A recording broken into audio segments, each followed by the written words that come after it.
an AppleVis original.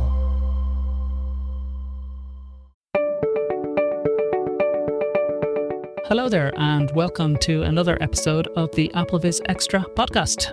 This is episode 105. My name is David Nason.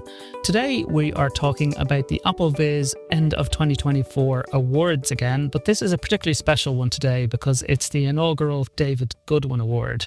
David, as you most likely know, founded AppleVis way back in 2010, and after 14 years of real dedication, he stepped away in the middle of last year. Thankfully, we have been able to go on, and it's really fitting that this award in particular has been named in David's honour. The David Goodwin Award rewards a developer who has shown a lasting and enduring dedication to the community with significant apps and really made an impact. They need to have been active with at least one app for over 3 years. Our winner has been many more years than that. And so it's a really special award, and we're delighted to have started it up this year and really excited to talk to the winner today. Before I get into that conversation, I will give a quick overview of the nominees. We had a lot of nominees for this award, which is a great sign in of itself, really. We had 19 nominated on the panel, so let us have a quick run through just to give that acknowledgement to those nominees.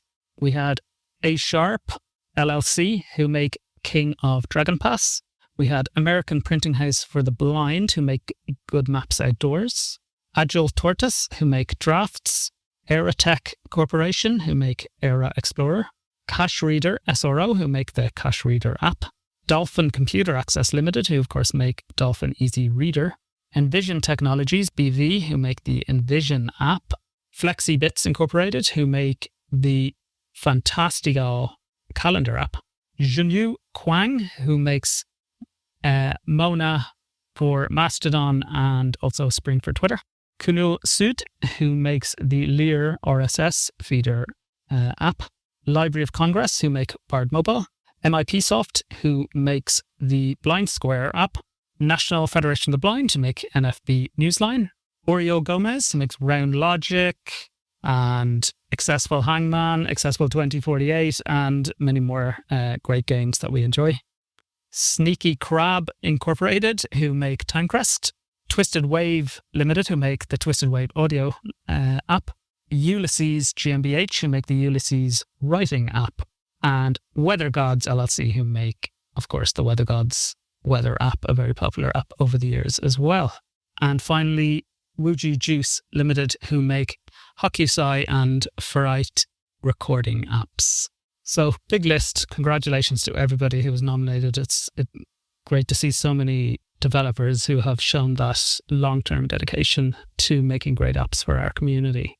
So, the runners-up getting a special mention are Weather Gods LLC and Aeratech Corporation. But our winner was Envision Technologies BV, who of course make Envision app, and as we'll discuss in the conversation, the upcoming Ally feature or app as well. So for that conversation, I'm delighted to be joined by Envision's co-founder and still very active leader, Karthik Kannan. Hello, Karthik. Thank you so much for joining me on the AppleVis podcast today. How are you? I'm good, Dave. Thank you so much for having me. It's been pretty good, and I hope you're doing well as well. Good. And as we record, it's a Friday, so everyone's happy, right?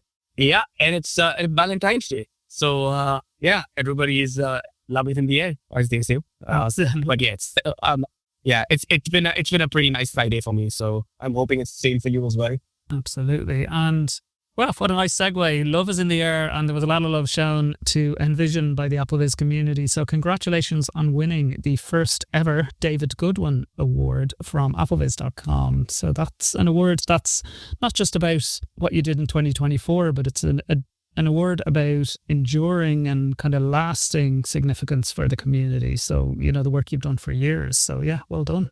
Thank you. And honestly, we've gotten a fair, bit of awards in our time as a company.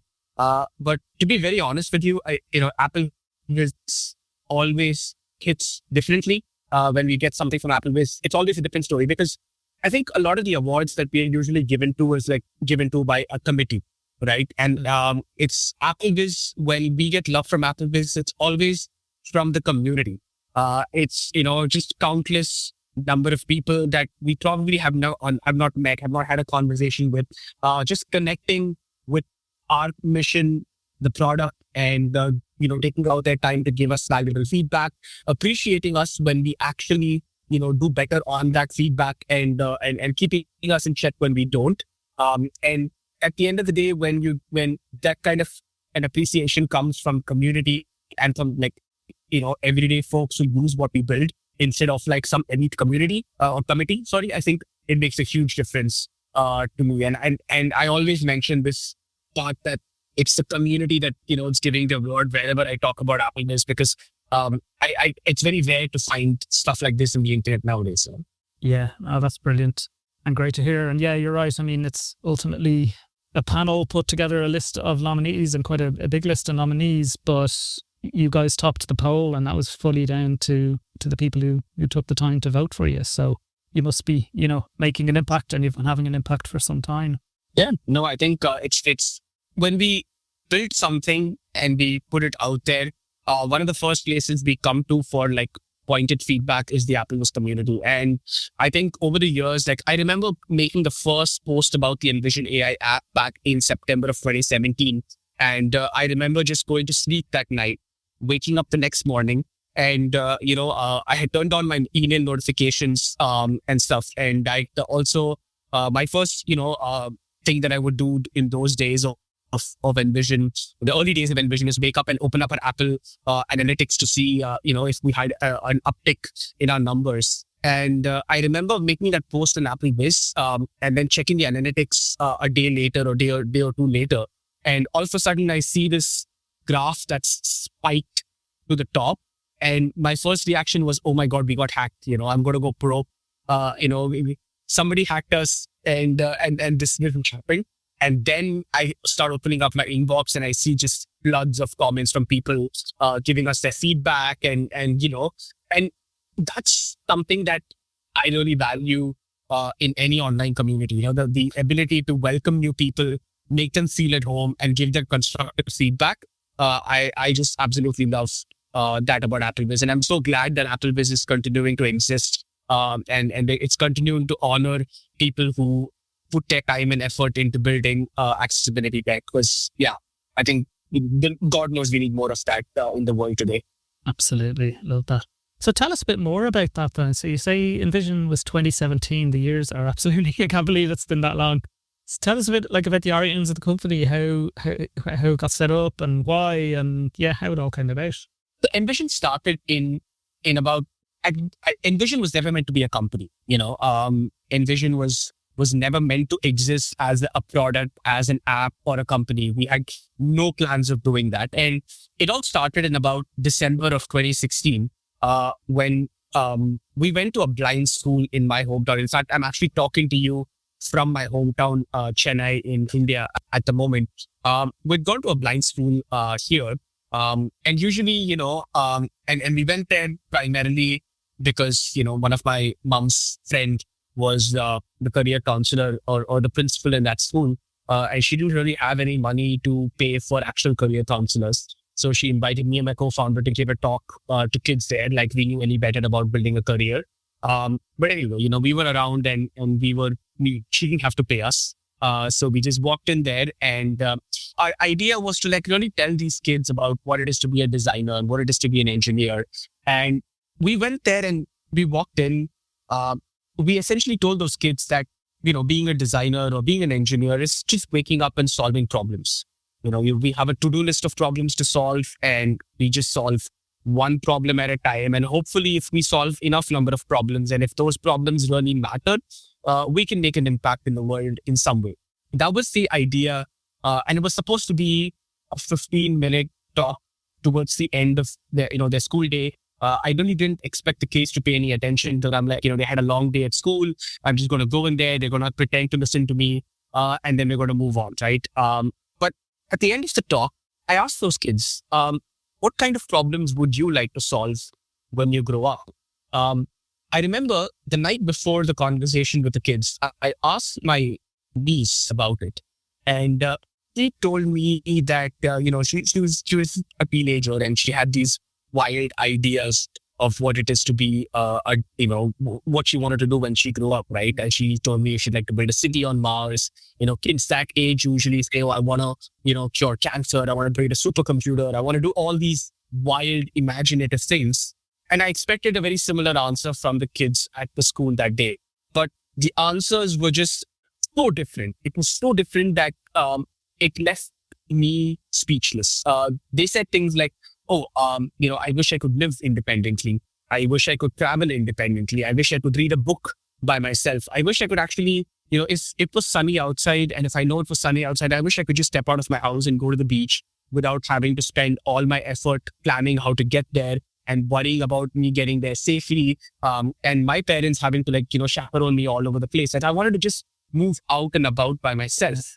And that was pretty moving because I just started to realize that a lot of these kids, especially in a country like India, they would spend so much of their life and their life's energy just trying to overcome the most basic hurdles that a sighted person takes for granted, right? Mm-hmm. And that was sort of, the point where we kind of woke up like from a slumber and we were like, oh, wait, this is how a lot of people live in the world today. And that's somehow, it didn't feel right, as engineers, as designers, it didn't feel right to not address that problem. And it was around the same time that I was really getting into AI in a very serious way. So I, used to do AI or learned about AI. And back then it was for deep learning. That was a technical term for it. And AI was basically just a very niche topic 8 years ago. Nobody really cared about AI. Nobody had any clue about how it was going to change the world. It was very niche, very academic. But I could see some sign of AI really outpacing humans even back then, So back then in 2017, there was, if you were into academia, if you were in the scientific circles, you could see that AI was outdoing humans in a lot of different tasks. AI was getting good at reading text. It was getting good at recognizing faces. It was getting good at recognizing objects in an environment. And it could do all of that with just the image that you take from your phone camera. And that was quite revolutionary because all of a sudden we realized that you don't have to put a braille display on every single piece of visual information out there.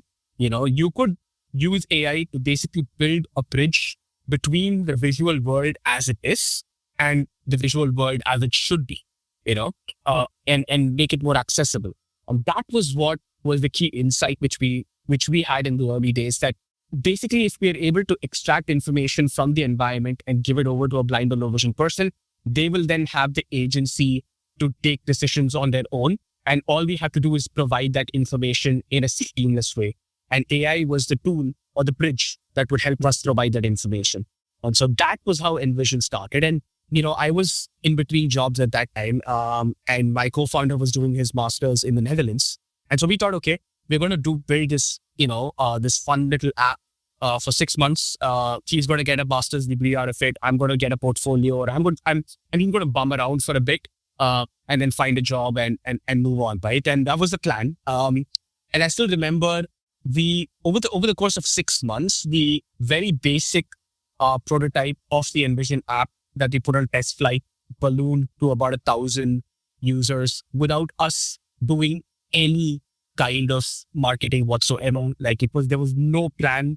People were just sharing the link, and we were stupid at that time. We didn't know how to log test flight links. We didn't know how to do that. And I remember putting my credit card, on one of the servers to pay for the servers. And I remember just watching every time a person installing the app, money would get deducted from my card. And I'm like, okay, I'm going to get a little bit more every time someone installs it. But it went on. And at some point, my co-founder got his master's thesis. I ran out of savings, and I'm like, okay, it's been a really fun experiment.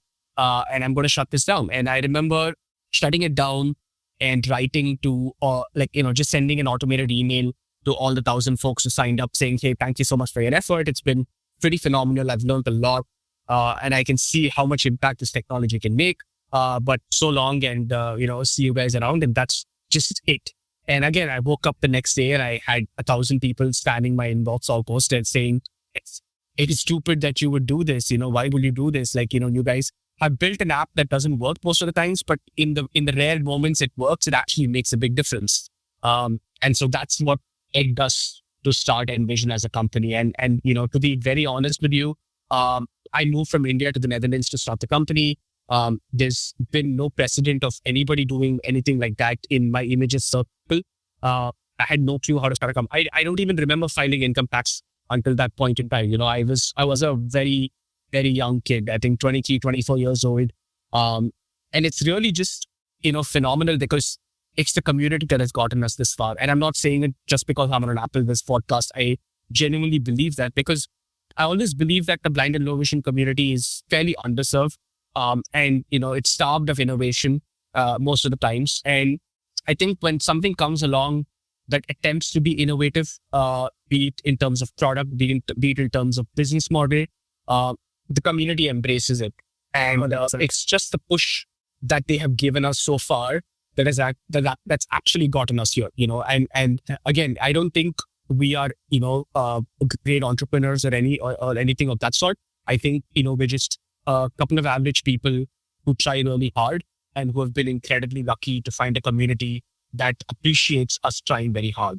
That's amazing. Yeah, there's so much in there. I mean, even from that first day, like you say, in the school, and it dawns on you, the things that people take for granted that other people, can't do. And it's the technology is just such a powerful way to close those gaps and to bring down barriers. It's amazing. And yeah, it's come so far. And I love that thing about the 1,000 people or whatever who found the test flight, and you just discovered just by chance almost that, hey, there's a market for this, and there's an interest in this. Yeah. It's incredible.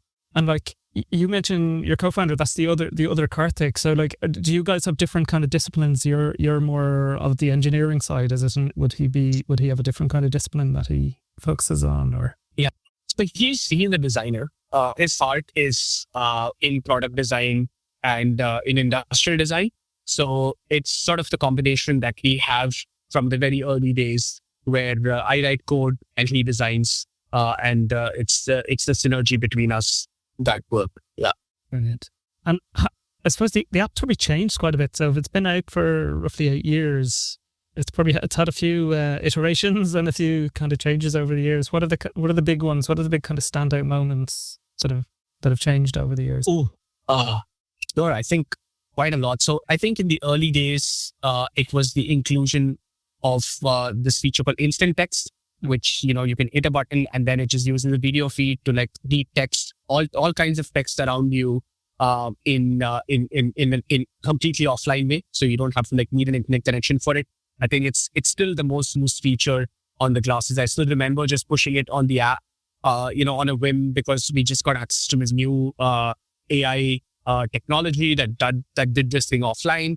And so we pushed it and people just loved it from the get-go. And I think that taught us a lot about the fact that, you have to be really, I think people value speed as much as they value accuracy, and just doing more things offline, the better. I think that's something that we've learned. And another big moment was the introduction of the glasses themselves. Envision Glasses is basically our flagship product. It allows a person to basically experience Envision's technology using a wearable, using a pair of glasses. So the glasses have a camera on them. It's got a speaker, microphone, and, a processing unit. And people could basically use it to read all kinds of text, recognize faces, recognize objects, currency, even make video calls from their friends or family, to their friends or family from the glasses, or even make IRA calls and so on. And I remember we got the Google Play Award for the best accessibility experience in 2019. And we kind of really milked that award that week. I was at Mountain View trying to get, as many meetings with the folks at Google to see if we could get access to some pair of glasses somewhere in that building that we could put our software on. And I still remember they telling me, hey, you can actually, we're working on a second edition of the Google Glass. Don't tell anybody about it. Here's like a 500-page NDA. Go ahead and sign all of this stuff. And they gave me access to a couple of units, which I brought with me back to the Netherlands. And I remember me and a few engineers sat down and we built a very, early version of the Envision Glasses, app on or the Envision Glasses product. And we invited a few testers over and we said, hey, can you try this out and let us know what you think about it? And I still remember one of the testers tried to take the glasses with them back home sneakily. And that was the moment we knew we had something good. So when someone tries to steal your prototype, it's actually working. So so we had that moment, and that was a very, very pivotal moment in our career and in our time as a company. And Ally, Ally is hands down the most exciting thing I have worked on. We'll come back to that one in a little while, I think. But I think, yeah, for sure. It's the most exciting thing. It is. It's brilliant. And I think it's huge as well because people probably don't always realize, you're a small company. And, for a long time, there was a subscription model. And then when the glasses came along, you made the app free to everybody. So the glasses are obviously a paid product because they're the flagship now, but they're still a very powerful app that you've made free to everybody to use, which is fantastic as well. Yeah. I think it's a very conscious choice we made because, we've always believed that technology is like, or whenever we had seen technology kind of go down in cost or become affordable, we've kind of slashed the prices of the app to reflect that. So I remember very clearly when the app first came out, it was about $5 per month to pay for it. And over a period of time, when we ended up making the app free, by the time we made the app free, people had to only pay $2 a month for the app, to use the app, right? And usually it's the other way around where, companies start by, cheap and then increase their prices over time. Whereas with Envision, it's always been starting incredibly, expensive because the technology is expensive and then just becoming cheap over time. Similarly with the Envision glasses, when we first started out was like, $2,500, $2,800. And then we decided to make the glasses cheaper over time, which is a very counterintuitive thing in the accessibility space that everybody keeps increasing prices, whereas we slashed it down. So with the Envision app, there came a point where we saw that the cost of actually keeping the app up and running for maybe 100,000 users or 200,000 users is quite minimal. And oftentimes we realize that when somebody experiences the Envision app, they are driven to try out the Envision glasses. So we took a bet on the community saying, okay, if we make this available to everybody and if more people see how good this can be, maybe they'll also want to try out the glasses, right? So, and that's when we decided to make the app free. And the cost of running the app is kind of offset by the fact that we have the glasses now, and that's what people like to use, right? So I think it's just a way for us to say thank you to the community. And it's also a reflection of our own mission that, yes, we are here to make money. We are a for-profit company because that drives innovation. But we also understand that, we feel we owe something to the community, and we feel like whenever we can try to make our products more affordable, we will make them more affordable. That's great because we all know specialist technology is expensive. People who use braille displays and things like that will be well aware of that. So I think that's a great way to do things. And I suppose one thing I'm sure you would say that makes Envision stand out, because there is, there's lots of companies doing this kind of stuff since. And even when you launched, probably Seeing AI was the other big player in the market, and being up against Microsoft is no easy feat. So I'm guessing kind of community is, again, a big part of what you would say makes Envision stand out and why people choose Envision. Oh, absolutely. I think, when we had Seeing AI as a competitor, and Seeing AI was free from the start, Seeing AI, and there were other companies, and even now, there are other companies with deeper pockets in this space, but there's a reason why we're doing what we're doing, because we have proof that when we put our heads down and listen to the community, pay close attention to what they want, we can do much better than a company that's looking to just keep this community as one more checkbox that you need to tick in order to look good on paper, right? I'm not talking about Microsoft or Seeing AI in general. I'm just talking about how broader or bigger technology companies tend to approach accessibility, right? Sometimes, for us, accessibility is the main product. It's not an afterthought. It's not a department or a division inside a much bigger company. It is what we put our sole focus on.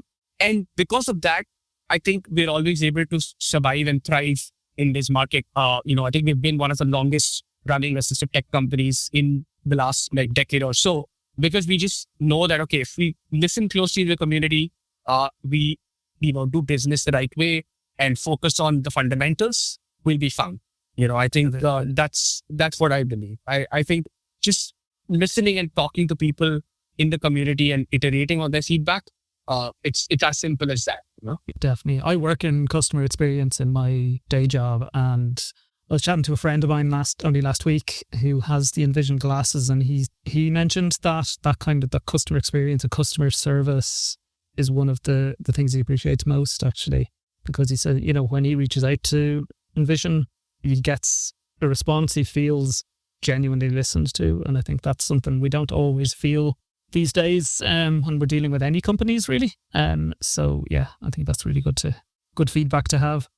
Yeah. No, I think that's true. And it's really, a lot of times we get interviewed by bigger design magazines and outlets, and they keep asking, oh, how do you guys design your product so much in line with what it is? And people often think there's some other technique or tool or secret that we use to actually make this work. And we just tell them, no, we just, relentlessly talk to people all the time. And they just don't want to believe it. And I think it really comes down to that. Just, and like I said, I think we've have communities like AppleVis, AppleVis being the biggest, but there are many small communities spread out throughout the internet, and blind and low vision people are just more than happy to actually come and give you feedback, We tend to be quite a loyal user base. I think when a company shows us, loyalty, we tend to stick with them. I think that's a thing. We've seen it with Apple itself, the fact that, a huge number of us have stuck with Apple over the years for similar reasons. Definitely. Let's get on to Ally then. I know you're really excited to talk about Ally. So for those who aren't lucky enough maybe, or haven't joined the beta yet, for example, or haven't come across it yet, what is Ally? Ally is a conversational, personal, ubiquitous assistant that you can go ahead and have a two-way conversation with and just get things done for you, right? Ally is the next iteration of what we're doing at Envision. Ally is conversational in the sense you can use your voice to have a chat with it. So you can go ahead and get on a call with Ally. You can just go ahead and talk to it and get responses from it in audio. You can talk to it in as many languages as there are in the world. And Ally replies in different voices. And so that's one bit of it. Ally is also personal.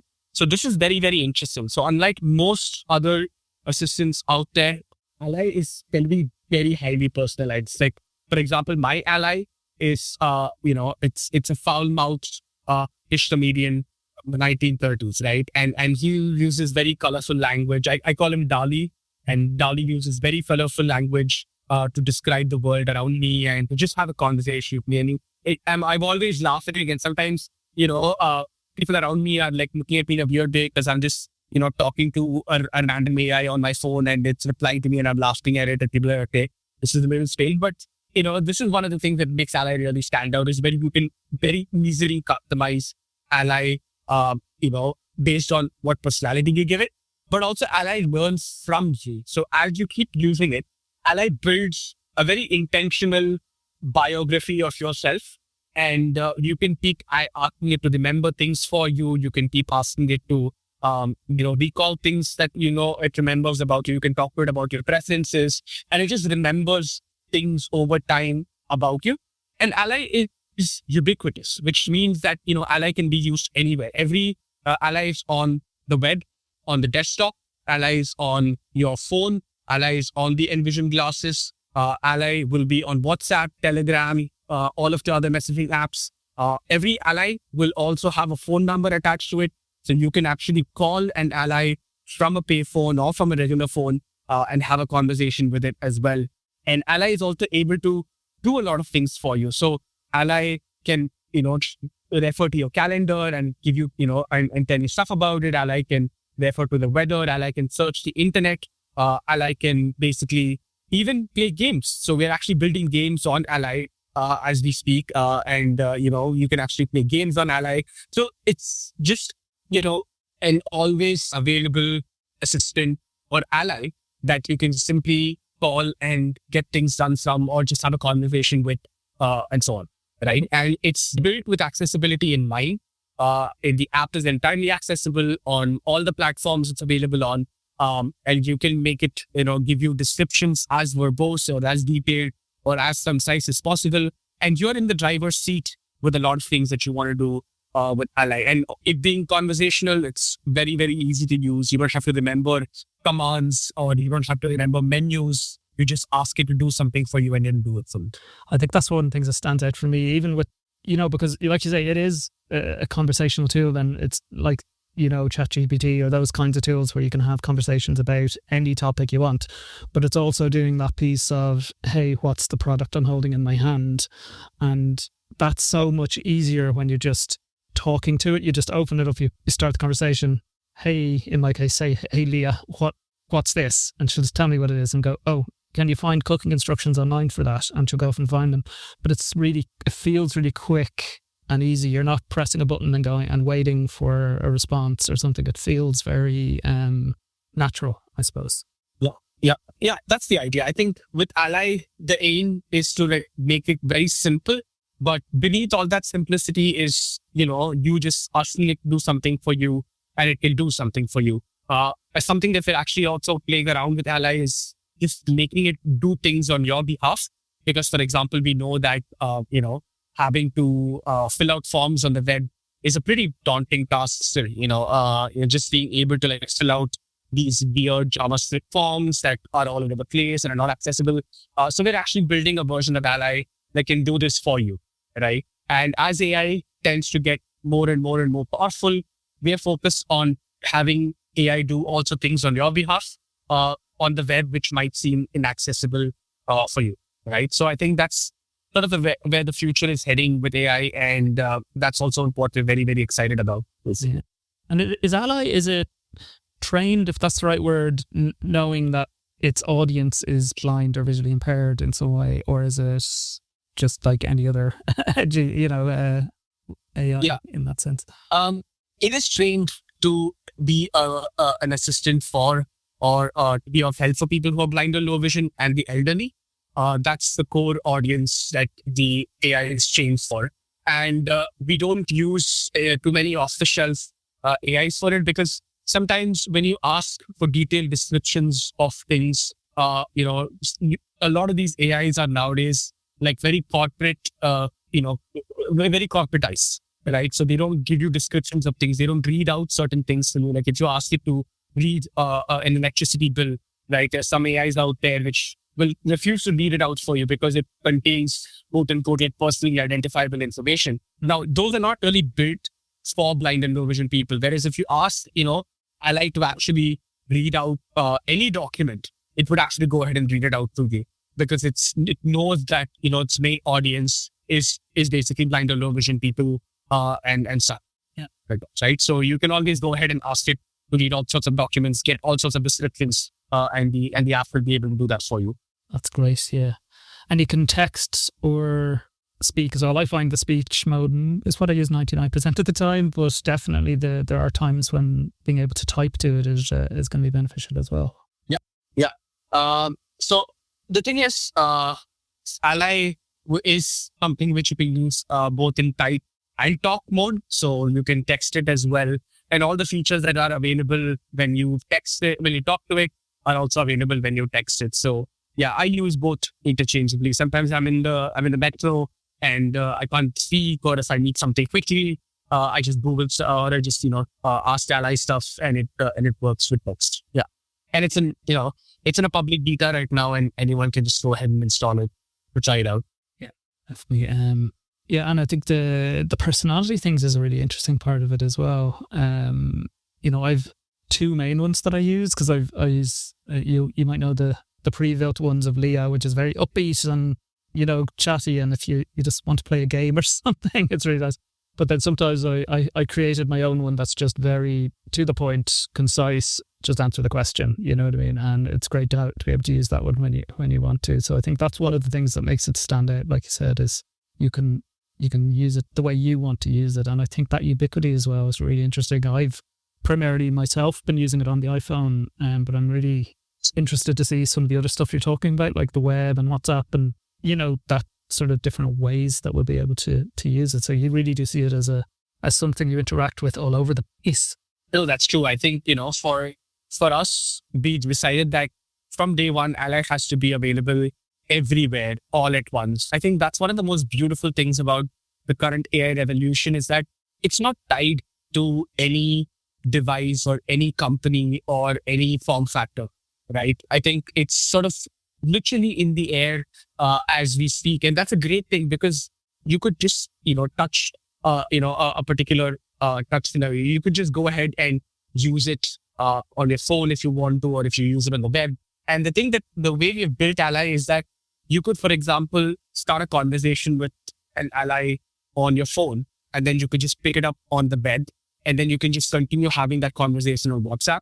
And then you can just continue that thread all over the place without really having to feel like, oh, I've got to start a new chat. Just because I talk to ally on WhatsApp doesn't mean that, it doesn't know anything about me that it has learned on the phone, or doesn't know anything about my calendar, or doesn't know anything about where I am. So there's a lot of, power in just making sure that the thread is sort of connected throughout all the different platforms. And I think that was something we decided to do from day one. And I'm actually glad because I think with the whole apps, era that we used to live in, we all had to really confine ourselves to these boxes that companies built for us. Whereas with AI, AI models nowadays are becoming very ubiquitous, very commoditized, and anyone can just pull in any AI model off the shelves, and they're getting cheap. So people can build very, very interesting applications very quickly, and then just put them out in the world anywhere. I think that's pretty great. So even on the iPhone, you see it breaking out from its app. You know what I mean? And be able to do a lot more. Definitely. Like people use Ally on the web on their phones. So they can use the app, but people prefer to use it on the web. And when they use it on the web, it has the exact same features. It has access to the exact same tools as it does on the app on your phone.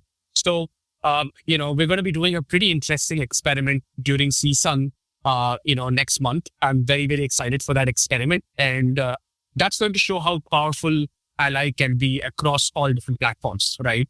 And I'm very excited for that. We'll talk about it when time is due, but yeah, we're going to be doing some pretty fun things to CSUN this year. So I'm quite excited about that. Yeah. Can't wait to hear about that.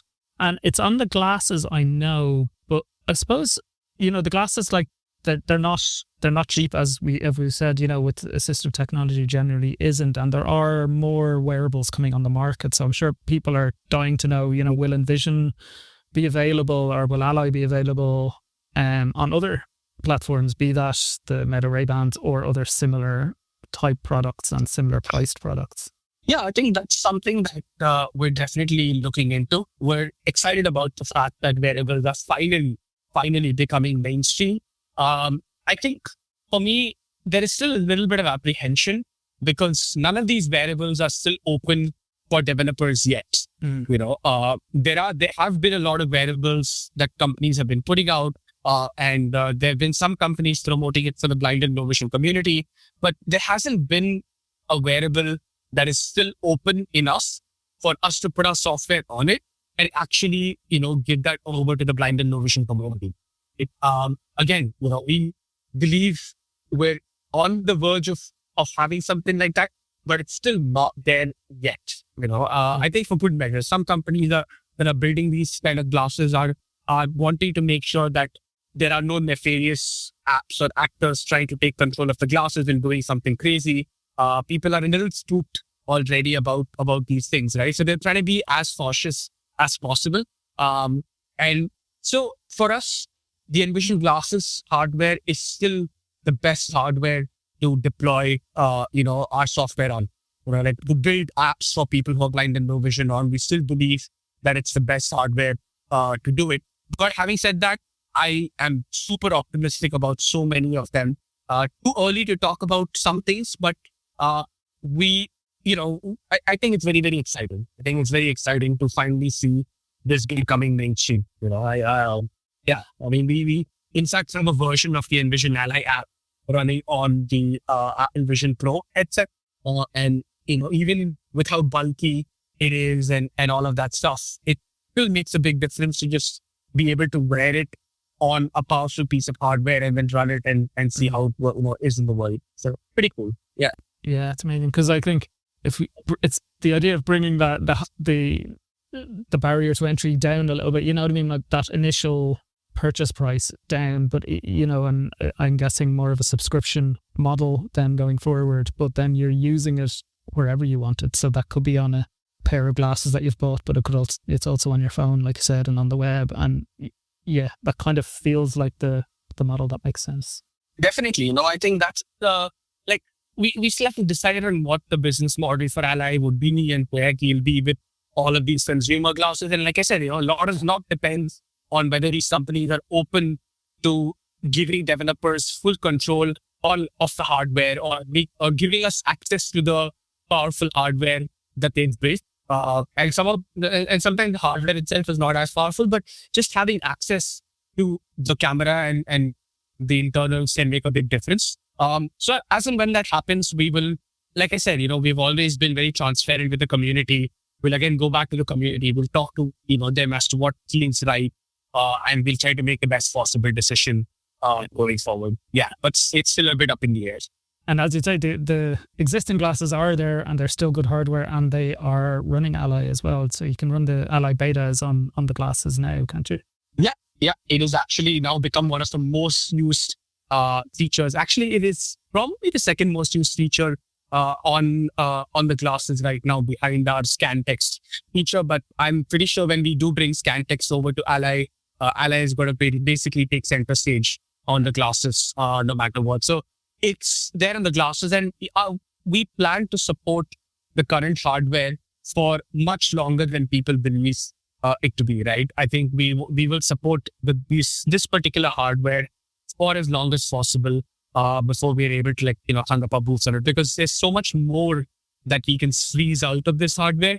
We're still really scratching the surface of what we can do with this. That's great to hear, because I think, maybe people did get that kind of hear that, Google were ending the program and things like that and maybe had a bit of fear over it. But you're saying, it's still very much alive and well from your guys' point of view. Yeah, because we did get access to a lot of inventory from Google. We're getting a bit of support from them as well. We, like I said, we have complete access to the internals of the glasses themselves. And so we're able to put our own software on it. We're able to, provide service for it. We're able to troubleshoot it if something goes wrong.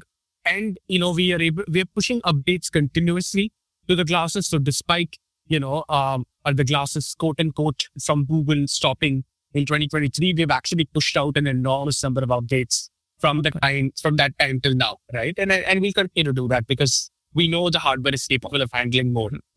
That's great. That's great to hear. And I suppose the Ally then, what are the plans for it? Do you have timelines at this point for when it will be in a full public release status? Tough to say, but I'm hoping we can do it in the next few weeks, right?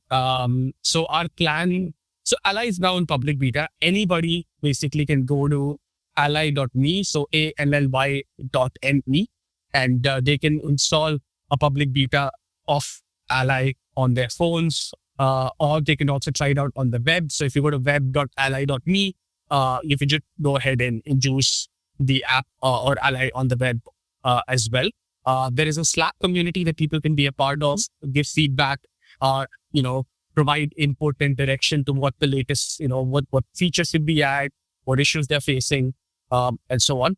And our plan is to continue to keep doing this. We really want to have the community adopt this. And yes, also to come up with a business plan that makes sense, and that ensures that we're able to continue and innovate on Ally at a breakneck pace without really worrying about, other things. I think that's what we're going to be focused on. For the short term, We're simply focused on building the best product, putting it out there, and having people try it and give us feedback and use it. So over the next few weeks, Ally will become generally available for everybody. And soon after that, we'll continue to keep putting out updates. And when we feel it's the right moment, I think we can have a conversation with the community, figure out what's the right business model, and then just go with it. So yeah, there's still a lot of stuff that we want to do on Ally that we haven't gotten around to yet. Amazing. Yeah, that's it. I mean, I would definitely encourage anyone listening to join the beta if you're interested in what you've heard today, because I'm loving it. I have to say, I think it's really good. I think it's the best app you guys have made, or the best product, that you guys have been kind of made, and it's not even finished yet. It's just got so much potential. It feels very kind of natural, and I'm really excited for the prospects really around it. So definitely encourage people to get involved. Yeah, I think Ally is easily the most exciting thing happening in my life at this point. It's the most exciting product that I've worked on forever. And it's so interesting because every other day, something new happens in the world of AI.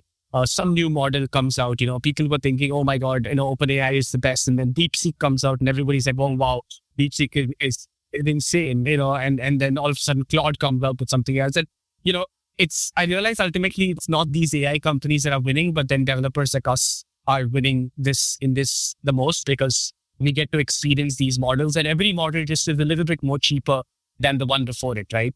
And so that makes it just a great platform for us to build things on. And Envision is so alive with excitement right now. The team is so kicked about this stuff.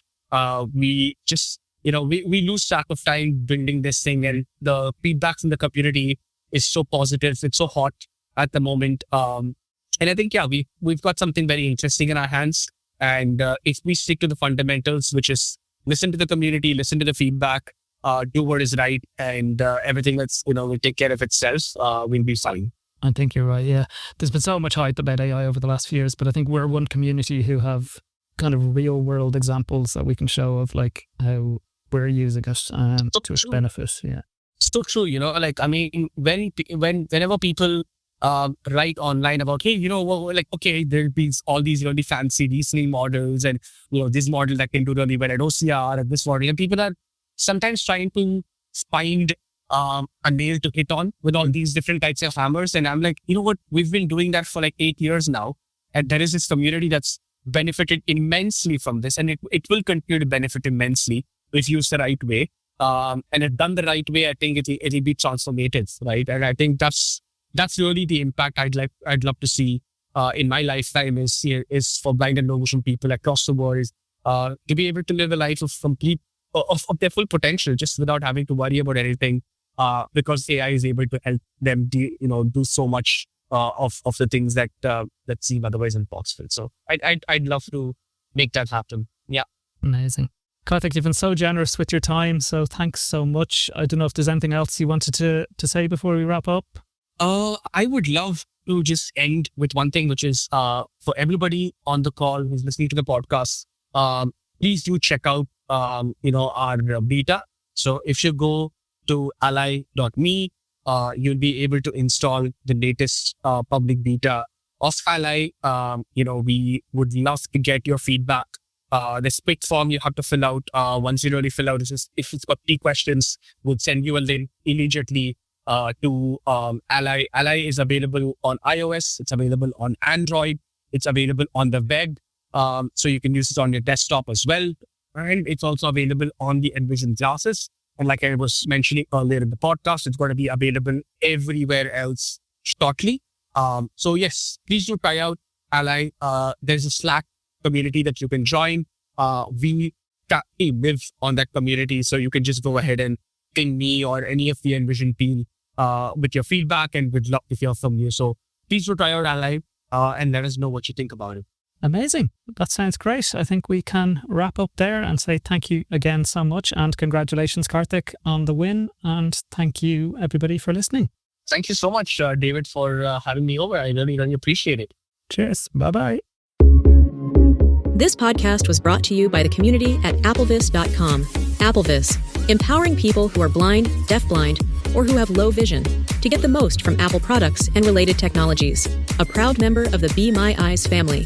For more information, visit our website at www.applevis.com.